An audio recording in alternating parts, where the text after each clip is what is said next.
Vamos a darle los buenos días a nuestro invitado, nuestro primer invitado de la mañana, con el cual nosotros vamos a tratar muchos temas de interés, porque hoy estamos bastante apretaditos de tiempo.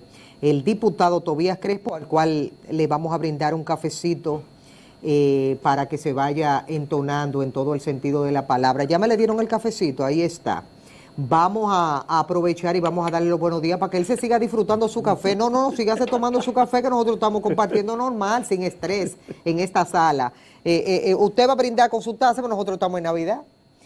Miren, este brindis lo aprovecho y doy los buenos días a nuestro invitado, el diputado Tobías Crespo. Buenos días.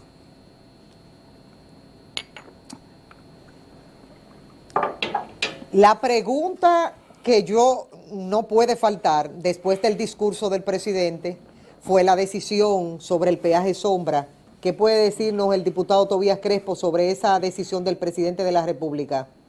Bueno, buenos días de nuevo después del café y sobre todo en Navidad, que estamos saludando desde aquí, Miosotti, a todos los dominicanos y dominicanas. Gracias de nuevo por la invitación y nosotros felicitamos esa medida. Incluso, no sé si te recordarás que durante 10 años yo fui miembro de la Comisión Permanente de Obras Públicas, la presidí durante 6 años y uno de los reclamos de la mayoría de los transportistas, de los choferes y de los ciudadanos es el alto costo de ese peaje que representaba para la movilidad, para los bolsillos de la población. Estos modelos, Miosotti, son buenos de considerar de lo que no debería ser una alianza público-privada. Aquí se está hablando mucho de la alianza público-privada, de los fideicomisos y de una nueva forma de privatizar lo público, donde en definitiva se hacen unas estimaciones que generalmente le llaman el equilibrio económico para que el tercero que se le adjudica una concesión de una obra o de un servicio, en caso de que haya alguna ineficiencia económica o una variación en precios, pueda justificar la recuperación de la inversión que se hizo para un tipo de obra o de infraestructura de esta magnitud, que todos sabemos que se recupera en un plazo de tiempo muy largo, de mediano a largo plazo, que no se recupera en corto plazo. Lo que ocurrió con la autopista Santo Domingo-Samaná, con este peaje sombra, son ejemplos de lo que no debe ocurrir en esta fiesta que nosotros tenemos, sobre todo en este gobierno del Partido Revolucionario Moderno, de la alianza público-privada, de privatizar lo que es público hacia el sector privado, entendiendo de que estos mecanismos de peaje sombra al final y en definitiva sangran los bolsillos del pueblo dominicano y permiten lo que pudiera decirse que la ineficacia y la ineficiencia entren en su sentido. Eso ocurrió, Miosotti, igual, pero fuimos desfavorecidos en una corte internacional con el peaje de las Américas. El peaje de las Américas, sin haber la empresa al cual se concesionó haber puesto un centavo, $1, y no haber cumplido con el compromiso que se hizo, lo único que uno veía era chapeando, ¿verdad?, y limpiando parte de la maleza de la carretera fuera de las Américas, la autopista hacia el este, pero no se hicieron las inversiones. Finalmente el Estado decidió ir a un arbitrio internacional. Mayormente en esos conflictos, nosotros, como es un tercer país al cual le conviene más al tercero, casi siempre somos condenados en contra, y ahí tuvimos, aparte del peaje sombra, de todo lo que se erogó para que se pudiera resarcir ese contrato a nivel de abogados en la República Dominicana, y luego la sentencia. Finalmente quien ganó fue la empresa, que no hizo las inversiones, que no cumplió con las estipulaciones contractuales y que el Estado tuvo que deshacerse. Una preguntita. Lo mismo ocurrió, te puedo decir, estoy poniendo modelos, porque sí, claro, así como saludo la medida, estoy indicando que se están tomando otras medidas parecidas. El corredor de la Núñez de Cáceres. El corredor de la Núñez de Cáceres se estimó una cantidad de pasajeros de 12.000, 12.500 diarios, sabiendo que en definitiva lo que pasaban eran 6.000. Y el objetivo que estaba detrás de eso, escondido y oculto, era que esa diferencia de 6.000 y pico se subsidiara desde el Estado. Se subsidiara, sobre todo se subsidia, que es lo más pernicioso, que crea incluso manejos y corrupción, a la oferta, Miosotti, no a la demanda. Cuando los subsidios se dan a la demanda, que es al ciudadano de a pie, al que se moviliza, al que se desplaza, no hay problema porque tú estás yendo directamente a los que no pueden pagar los costos de ese servicio que se está privatizando o tercerizando. Pero cuando lo haces a la oferta, generalmente siempre terminan en escándalo de corrupción. Una preguntita, usted como diputado de la República, uno siempre tuvo como durante todo este tiempo la percepción como de que si era tan complicado, difícil, las repercusiones para el país de la eliminación de ese contrato del peaje sombra. Y vemos como el presidente a 1 año y 4 meses en el poder pudo hacerlo. Entonces no era tan difícil para las anteriores autoridades que debieron haber tomado la iniciativa. No, porque tú sabes que el contrato es entre las partes y si hay voluntad de una de las partes en terminarlo, ahora tiene... sí, pero pudo haberse hecho antes. No, porque los contratos generalmente cuando hay estipulaciones y cláusulas que establecen penalidades por, como te había indicado, no se alcance el equilibrio económico, que es lo que se justifica para insertar estos peajes sombra, entonces la ruptura de ese contrato y los amarres que se ponen, porque son modelos internacionales, muchas veces impuestos. Se lo digo porque eso se hizo en el gobierno de Hipólito. Sí, empezó en el gobierno de Hipólito. Entonces, en el gobierno de Hipólito, vamos a poner, cuando Hipólito sale del poder, los que vinieron detrás para ayudarnos a nosotros como pueblo dominicano, porque se supone que la clase política está para ayudar al pueblo, entonces debió haberse rescindido ese contrato para nosotros haber tenido todos estos años de paz y de tranquilidad y de sosiego, y no se hizo. Lo que pasa es, Miosotti, ese contrato tiene una historia. Tú recordarás que yo fui director general de Tránsito Terrestre. Cuéntenos un poquitito, ilustre al pueblo dominicano. Viene del gobierno de Hipólito Mejía. En ese momento quien era ministro era Miguel Vargas Maldonado. Se le dio a una empresa colombiana. Parece que no pudo tener los recursos de manera propia, ¿verdad?, para poder construir, porque hay que recordar que hubo que hacer un diseño, un trazado. Incluso ese diseño y ese trazado no fue el más conveniente. Nosotros hemos perdido muchas vidas en esa autopista Santo Domingo-Samaná porque rompe con una gran cantidad de montañas y la sinuosidad del territorio ha logrado muchos accidentes fatales. Figuras que están ahí que lamentablemente han fallecido. Pero con la señalización y con cierta medida de emergencia, de prevención, se pueden evitar los accidentes.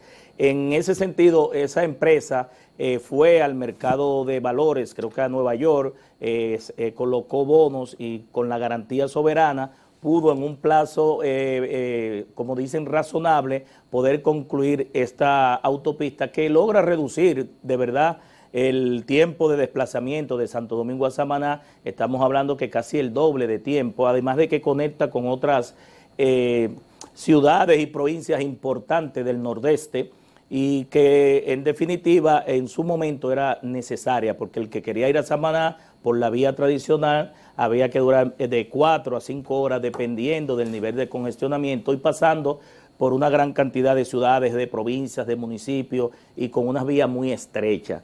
Esa carretera en su momento era una necesidad. Lo que no se tenía era el conocimiento de la magnitud de ese peaje de sombra, cómo iba a impactar en los bolsillos de los ciudadanos y sobre todo impactó grandemente. Y sobre todo que era un reclamo de la mayoría de la población que finalmente pues se logró. Nosotros felicitamos esa medida y desde aquí advertimos de que las alianzas público-privadas, vuelvo a reiterar, no se sigan produciendo. Dije el modelo de la empresa del peaje de las Américas, te hablé del corredor de la Núñez de Cáceres, pero también te hablo del puerto de Manzanillo. En el puerto de Manzanillo este año nosotros, el Congreso se aprobó creo que 100 o 150 millones de dólares con un préstamo donde estamos comprometiendo los recursos a mediano y a largo plazo para rehabilitar ese puerto, pero nosotros hemos escuchado de que ahí va a haber una alianza público-privada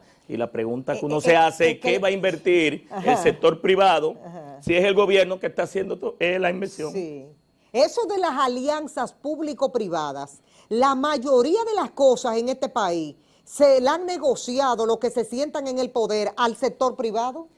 Casi lo mismo de siempre, pero nosotros no estamos en contra, Miosotti, de la iniciativa privada, aquí hay playas, de la parte, de la Ajá. parte empresarial, es de cómo los recursos del Estado se asignan a terceros en componenda en contra del patrimonio del pueblo, y las alianzas público-privadas y los fideicomisos es una nueva modalidad de privatización de lo público. Yo ayer tomé un turno y dije que si seguimos como vamos, el Estado va a desaparecer.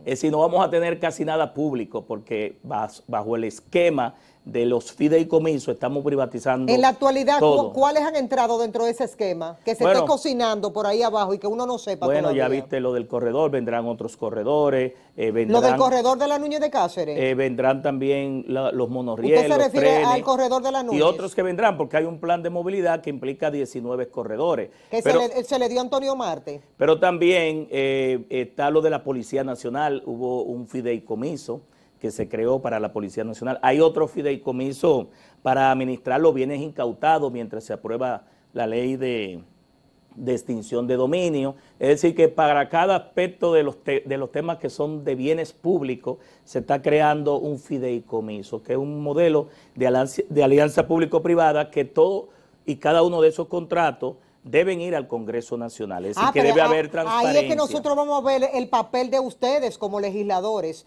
porque todo eso que afecte al pueblo dominicano, ustedes tienen que rechazarlo. Bueno, nosotros desde la oposición tomamos nuestro turno, hacemos las advertencias, pero tú tienes que entender que hoy por hoy el PRM tiene el gobierno, tiene el Senado, tiene la Cámara de Diputados, tiene la mayoría de la alcaldía, y es el partido mayoritario. Sí, pero el presidente dijo anoche, y usted lo escuchó, en esos 3 minutos, el presidente dijo que va a defender cada peso del pueblo dominicano, es decir, que él no se va a transar, porque si se tranza, le va peor. Pues yo creo que nosotros aplaudimos la medida, pero lo que yo veo es que de aquí a 4 años nosotros no vamos a tener nada público con el tema de las alianzas público-privadas y los fideicomisos. Vuelvo y repito, no estoy en contra de la iniciativa privada, de las empresas, de la actividad productiva económica, sino de la forma en la cual se está privatizando. Pero sígaselo diciendo a la gente.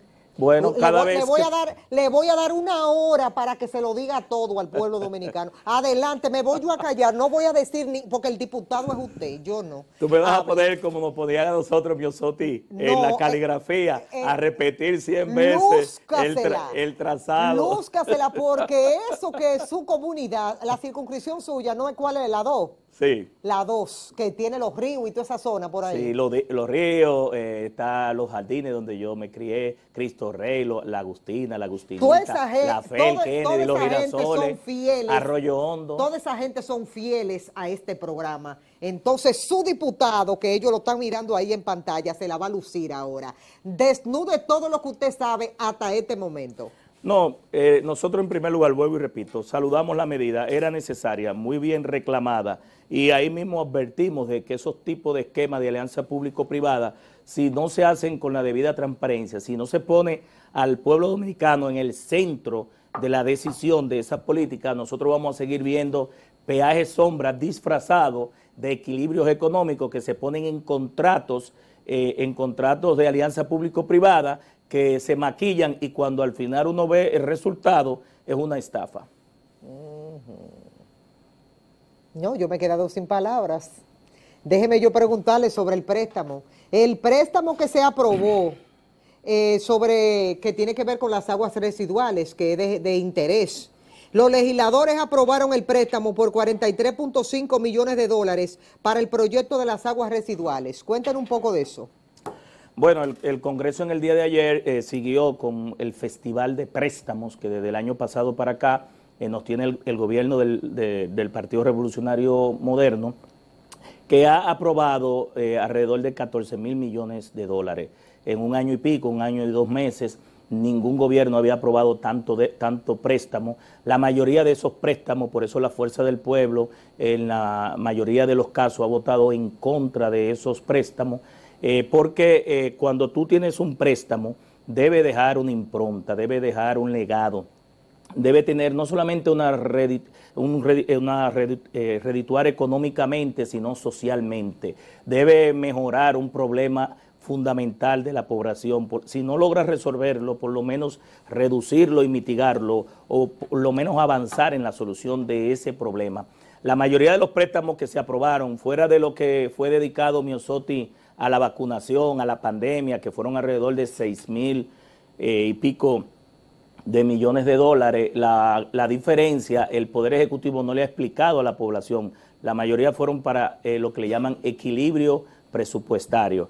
Pero en el caso de ese préstamo que tiene que ver con tratar el tema del agua, del tratamiento residual, asumimos que por lo menos para los residentes de las comunidades a los cuales va destinado esa obra, va a resolver un problema. De los pocos préstamos, en el caso específico de ese, que tiene un componente donde se indica a qué va aplicado, pero nosotros hemos tomado préstamos, Miosotti, para reparación en este gobierno, para reparación de escaleras, de vagones del metro, de aumentar la mayor cantidad, pero tú no has visto una nueva línea del metro, para la mejora fitosanitaria y la inocuidad de productos agrícolas. La importancia de esto para las aguas residuales. No, entendemos que es importante. Desde la Fuerza del Pueblo, vale la pena. Desde la Fuerza del Pueblo entendemos que cuando un préstamo se toma para resolver un problema, para dejar un legado, para dejar una obra, para solucionar uno de los problemas principales que tiene el país, o por lo menos avanzar de manera gradual hacia la solución de un problema, son importantes porque impactan a la comunidad. Ahora, lo que estamos diciendo es que la mayoría de los préstamos que se han aprobado, cuando tú analizas, es para apoyo presupuestario. Y échate para atrás, nosotros ayer aprobamos el presupuesto de ingresos y gastos con un déficit fiscal de 280 y pico mil millones de pesos, lo que representa que para el próximo año vamos a tener que aprobar casi 4.900 millones de dólares de préstamo. La mayoría, el 60% para apoyo presupuestario y el 40%, ¿tú sabes para qué? Para pagar deudas. Es decir, préstamo, deuda para pagar deuda. Eso significa que es para amortizar capital y pagar intereses y moras de deudas anteriores. Pero hay una confusión, qué bueno que usted lo aclare y lo diga aquí en el programa, y vamos a ser lo más sincero posible. Por ejemplo, se ha anunciado hace unos días de que económicamente hablando la República Dominicana está en una situación de lujo. ¿Cómo? Explíqueme, que yo no entiendo esa parte entonces. Pero entonces alguien está mintiendo. No, bueno. No, porque bueno, yo quiero irme hoy para mi casa edificada y quiero saber cuando una gente se para y me dice a mí, porque se paró el presidente y el gobernador del Banco Central y dice que esto está, que yo estoy atasutá. Pero entonces dije que estamos bollantes y si yo estoy bollante, yo no voy al banco a coger préstamo. A mí me llaman y me dicen, Miosotti, aquí tenemos un préstamo preaprobado para usted. Y yo le digo, muchas gracias, porque no lo necesito. Dígale Miosotti al gobernador del Banco Central que vaya a La Puya, que vaya al Hoyo de Chulín, que vaya a Los Girasoles, ¿verdad? Y que vaya a los barrios de Los Ríos y a los demás barrios del país, para que él vea esa parte virtual que a nivel de mediático nosotros estamos viendo. Mira, yo tomé un turno en el día de ayer con respecto al presupuesto y dije... Pero es embuste entonces, no estamos bollantes. Yo te voy a explicar lo siguiente, lo que no se ve eso, es si no se ve porque nosotros vemos que el nivel de desempleo ha aumentado, que el costo de la canasta familiar se ha elevado a 30 y pico de mil pesos, es decir, que ha aumentado el arroz, el aceite, las carnes, ha aumentado los materiales de construcción, ha aumentado el costo de la tarifa energética que se ha dejado liberar y flotar, ha aumentado el costo de los combustibles, el nivel de inflación en la República Dominicana es muy alto y cuando la economía, Miosotti, va bien, la política va bien, cuando la economía va mal, la política va mal.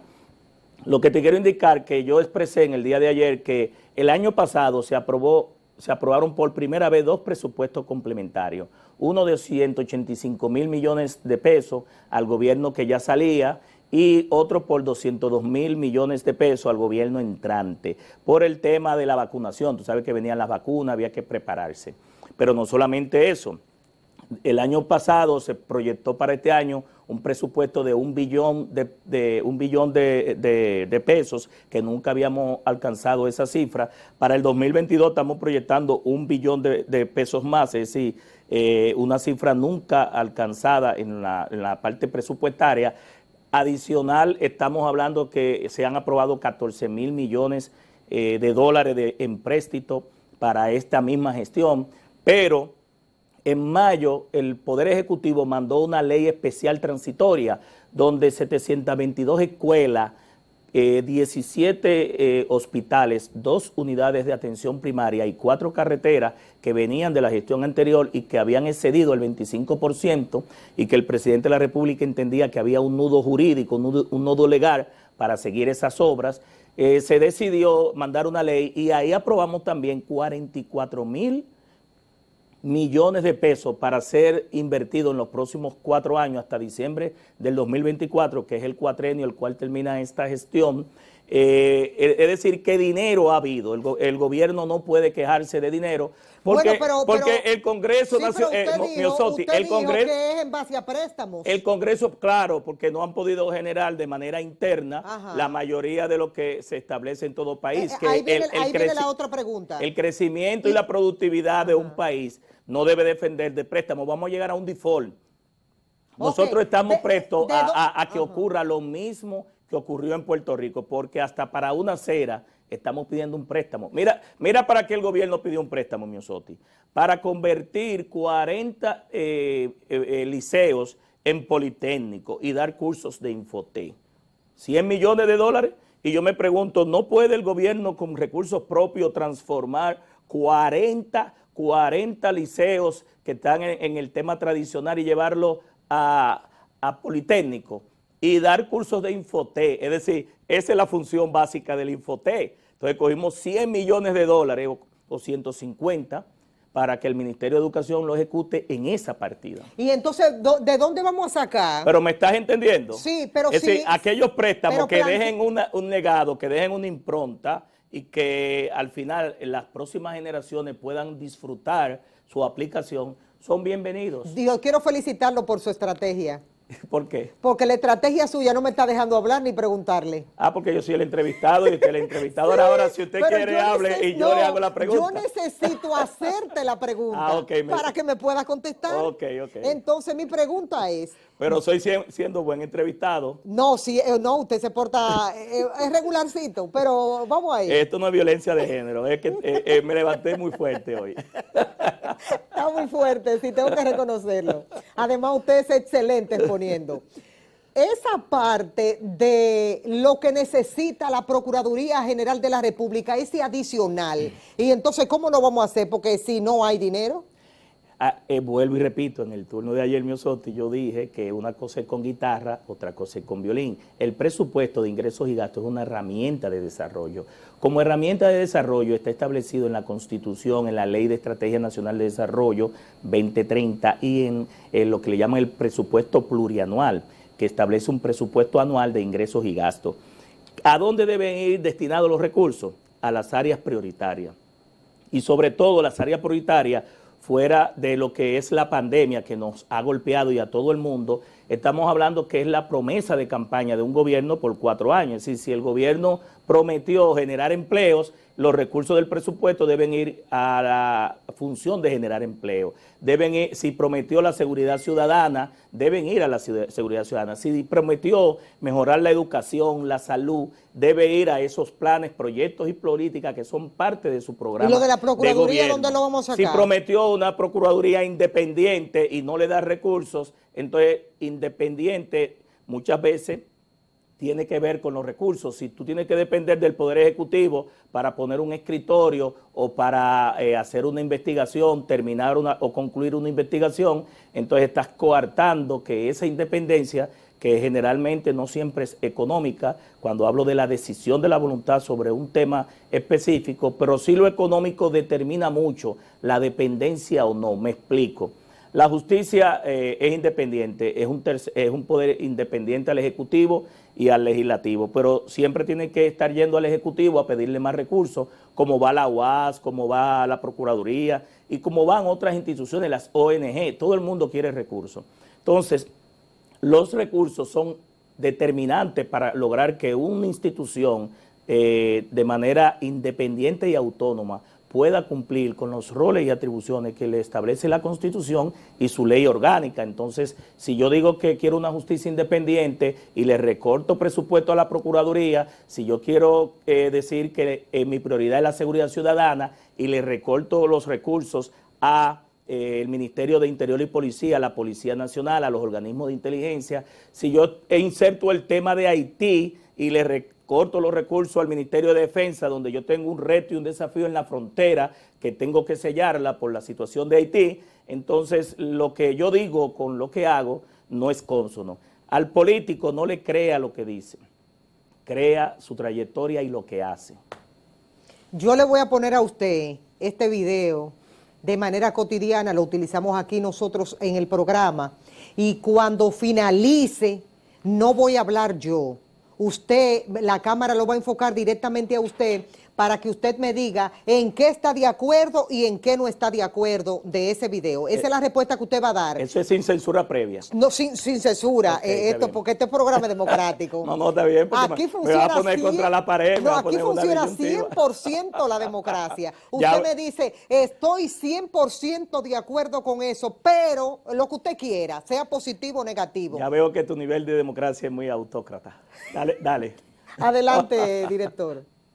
Porque incluso aquí el que roba no quiere que le digan que es ladrón. Y si lo acusan, entonces dice que es político la acusación. Oiga, compadre, pero usted, cuando usted se decidió a hacerse rico en la política, usted no pensó en nada de eso. Entonces, si usted está haciendo cosas que no debe hacer, no se alarme cuando la sociedad lo quiera castigar. Y ni quiere involucrar a la política, ni quiere involucrar a los otros.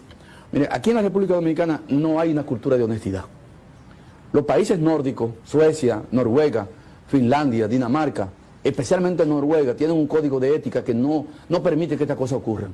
En Noruega, por ejemplo, una familia no acepta que un pariente se corrompa. Lo expulsan del seno de la familia. Y los amigos lo sacan de su círculo social. Y cuando va a los lugares públicos, una persona que está señalada que se corrompió, la gente se para y se va. Cuando comencemos a actuar así, entonces tenemos una... ¿Cuál es su opinión? Consumado está, la confesión de prueba, relevo de parte. No tiene más nada que decir. No va a agregar ningún comentario. No, ahí está dicho todo. ¿Por qué se ofende la gente y habla de persecución política cuando lo normal es que todo dominicano que nací en esta patria esté cónsono de decir el que tenga que investigue a todo el mundo sin importar quién sea? Bueno, porque aquí ha habido una cultura de utilizar el tema de la lucha contra la corrupción para, por ejemplo, golpear a opositores, desaparecer del escenario político a futuro, perseguir temas que son de intereses o de venganza, y no debe de ser. Nosotros lo que aspiramos en el día de hoy, Miosotti, con estos temas de la lucha contra la corrupción es que, aparte de que se respete el debido proceso y la tutela judicial efectiva de los imputados, de los acusados, es que se logre en definitiva y por vez primera una sentencia. Cuando digo esto es porque si no, entonces no vamos a creer en la lucha contra la corrupción. Que la Procuraduría General de la República busque las pruebas, las evidencias, que someta un expediente con todo el rigor jurídico y contundente para que pueda tener una sentencia de lo irrevocablemente juzgado, que el que se haya robado dinero del Estado o haya delinquido pague por esto, que aparte de las sanciones que tienen que ver con privativa de libertad, se devuelva los recursos al Estado para que el Estado pueda utilizarlo en una función social y que sirva de escarmiento, de modelo para los que intenten o están en el ejercicio público de que hay un régimen sancionador. Señores, las gracias al diputado Tobías Crespo por venir a arrojar luz en medio de tantas situaciones complicadas y difíciles. Lo bueno es que no estamos escuchando a un ciudadano común y corriente, sino que estamos escuchando a un diputado de la República, y es bueno siempre escuchar a nuestros legisladores. Yo soy un ciudadano. Sí, pero está en una condición especial como legislador, con un papel muy importante. No, es que lo que digo es que no hay ciudadanos de primera, de segunda, de tercera. No, en ese sentido no, pero tiene una condición Soy especial. igual que mis iguales. Yo no la tengo. Me gustaría en algún pero momento. Pero eso es temporal. Me gustaría en algún momento si tú quieres, te invito a mi circunscripción, a la Fuerza del Pueblo, a Aspirar, que le estamos dando entrada a las mujeres, y yo sé que tú puedes convencer a la gente, porque a mí me ha convencido. Señores, tenemos que irnos a la pausa comercial. Al regreso más de este espacio Diario 16.